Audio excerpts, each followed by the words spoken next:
आइए साथियों, आज हम इस वीडियो में आप लोगों को बताएंगे कि जो सरफेसी एक्ट से संबंधित जो मेन जो धाराएं हैं, सेक्शंस हैं, उनके बारे में हम आपको बताएंगे। और साथ ही उन धाराओं में कौन कौन से नोटिस इशू किए जाते हैं और उनकी क्या टाइम लिमिट है, वो सारे हम इस वीडियो में आप लोगों को बताने जा रहे हैं। तो आप लोग अंत तक देखें, और अगर आप लोगों को हमारा वीडियो अच्छा लगे तो प्लीज़ लाइक कमेंट अवश्य करें, ताकि हमको अपनी गलतियां का पता चले और हम आगे आने वाले वीडियो में अपनी गलती को सुधार सकें। तो आइए सबसे पहले हम जानेंगे कि जो डिमांड नोटिस जो होता है, क्या होता है। डिमांड नोटिस होता है।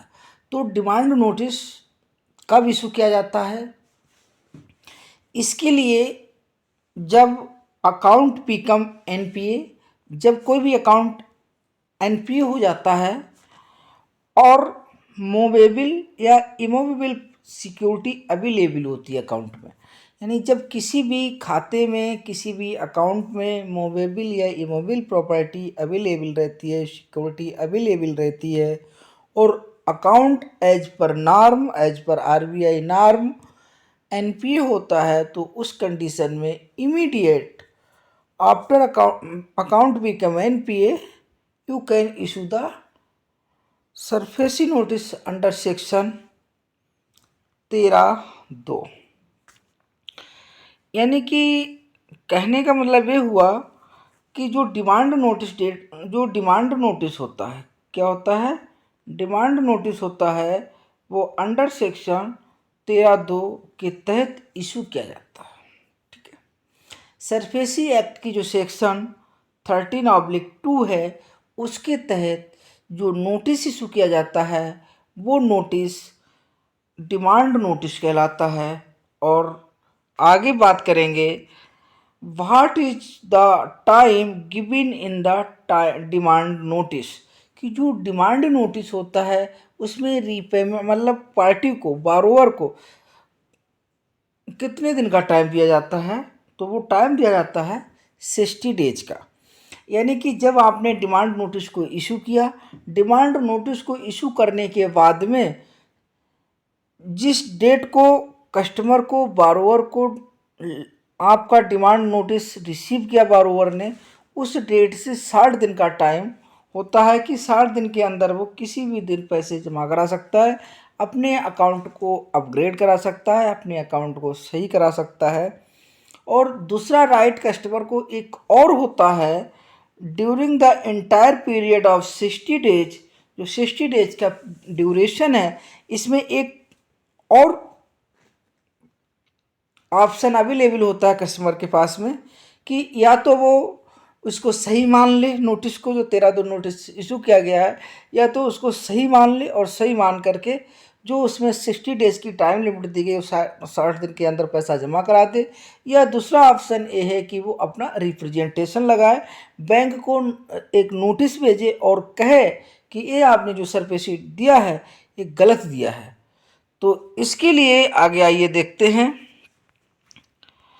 What is the time limit of representation by the borrowers. Borrowers के द्वारा जो टाइम लिमिट फिक्स की गई है, वो entire the period of demand notice date, यानी 60 दिन का टाइम है। 60 दिन के अंदर कभी वो रिप्रेजेंटेशन लगा सकता है। और रिप्रेजेंटेशन का जो रिप्लाई है, वो बैंक के द्वारा 15 दिन के अंदर देना अनिवार्य है।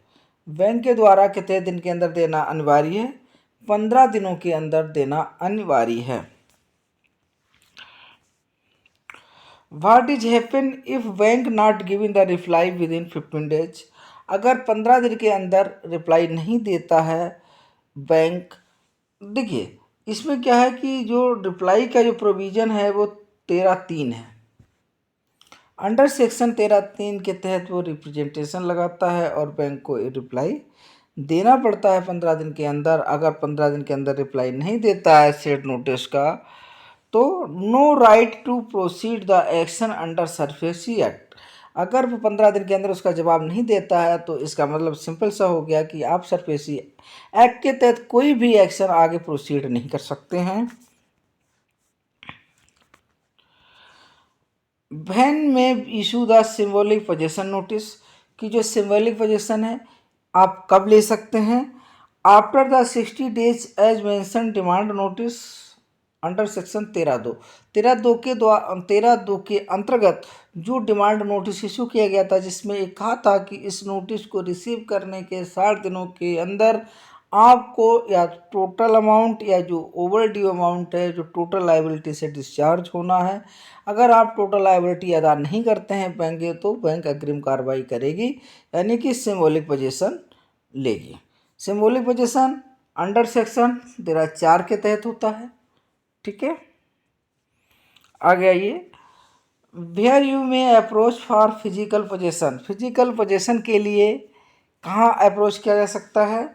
डिस्ट्रिक्ट मजिस्ट्रेट के यहाँ पर किया जा सकता है।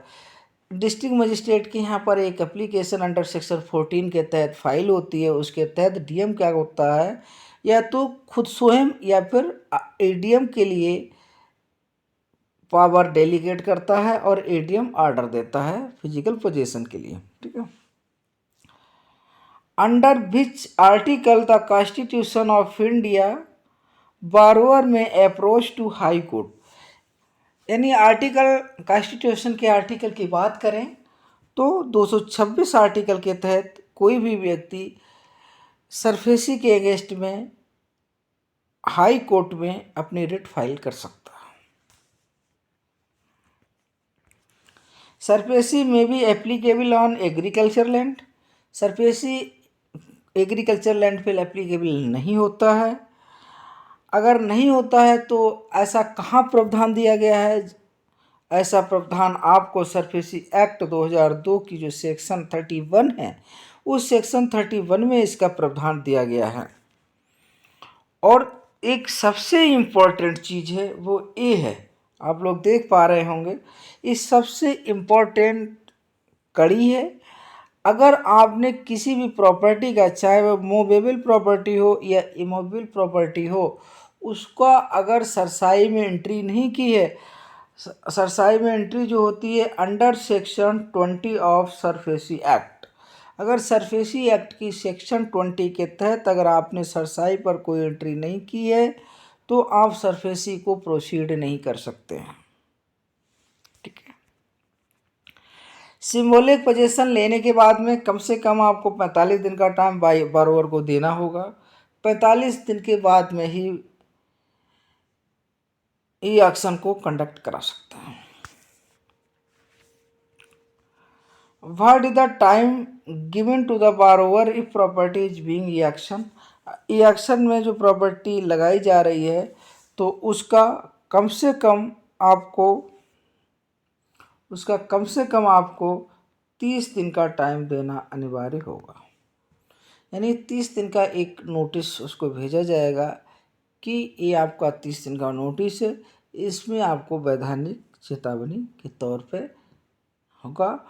और अगर ये दूसरी बार में है तो फिर यानी कि जो अगर कोई सब्सिक्वेंट अगर कोई एक्शन लगाया गया है तो उसमें 15 दिन का आपको नोटिस देना पड़ेगा।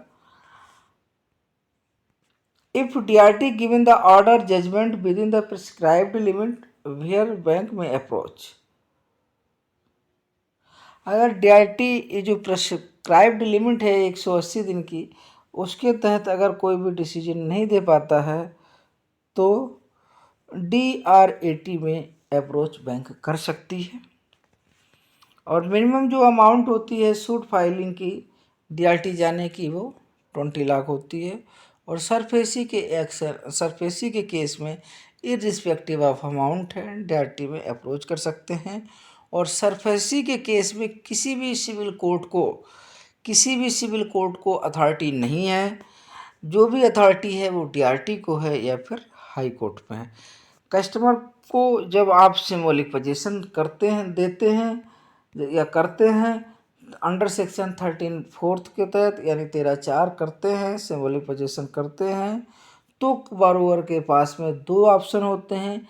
या तो वो हाई कोर्ट में जाए और आर्टिकल 226 यानी 226 article of constitution of India का जो आर्टिकल 226 है उसके तहत हाई कोर्ट को अप्रोच करे या फिर डीआरटी में मूव करें। ये दो ही ऑप्शन होते हैं। थैंक यू दोस्तों। अगर हमारा वीडियो आप लोगों को अच्छा लगा हो तो लाइक कमेंट शेयर अवश्य करें।